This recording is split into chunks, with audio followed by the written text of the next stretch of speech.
Bradley, and thank all of you for your testimonies.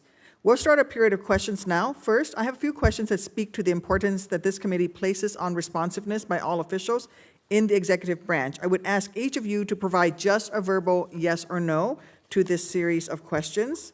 First, do you agree to appear before this committee and make officials from your office available to the committee and designated staff when invited? Yes. Yes. Yes. Okay. Do you commit to keeping this committee fully and currently informed about the activities under your purview? Yes. Yes. Yes. Do you commit to engaging in meaningful consultation while policies are being developed, not just providing notifications after the fact? Yes. Yes. Yes. Yes. Thank you. And finally, do you commit to promptly responding to requests for briefings and information requested by the committee and its designated staff? Yes. Yes. Yes. Yes.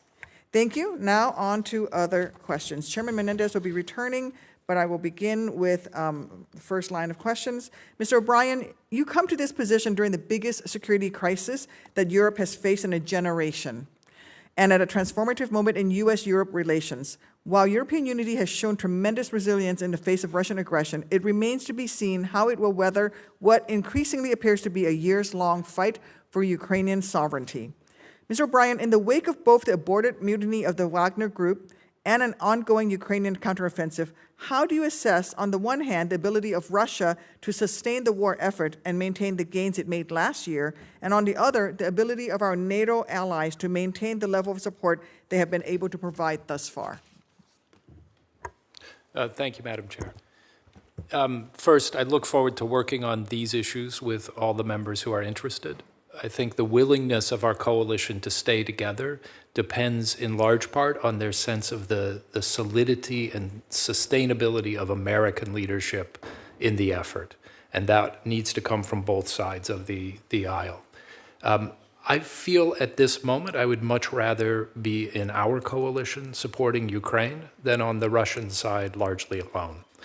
On Russia, I won't speculate about what is happening within. Secretary Blinken has spoken about the difficulty of understanding the internal dynamics, but clearly there has been some fracturing.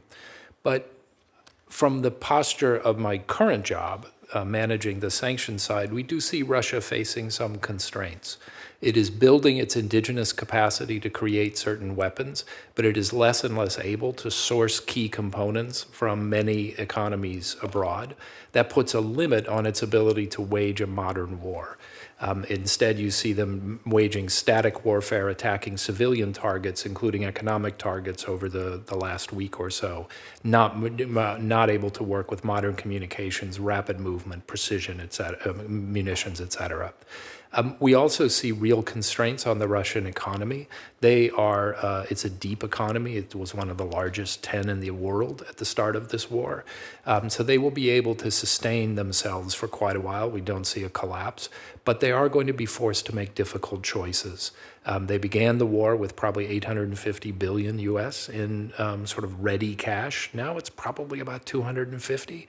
We think there will be some choices facing it over the next several years. In the longer term, we think that its economy will shrink considerably. We expect by the end of the decade, Russia will be 20% smaller than it would have been if it had not waged this war. That makes it a less attractive partner, less able to sustain this conflict at the rate that they think that they can.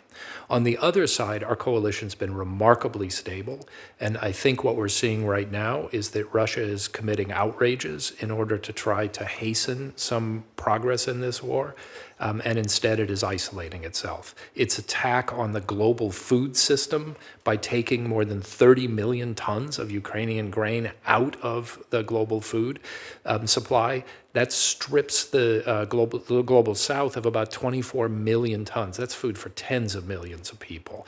And Russia can't replace that. So now it's facing a lot more isolation. So I'd rather be where we are. The work that we do to keep people unified is important. And I'll just close with one last note. Senator Hagerty talked about the importance of burden sharing, and I completely agree. We're now in a position where U.S. contributions are largely matched by what is coming from the rest of the coalition. That includes specialized contributions. We are 13th in terms of GDP on the amount of security assistance we are providing. So I think we're in a place now where everyone knows they have to put their shoulder to the wheel in support of this effort, because we are all going to benefit when Ukraine wins. Thank you. Senator Hagerty?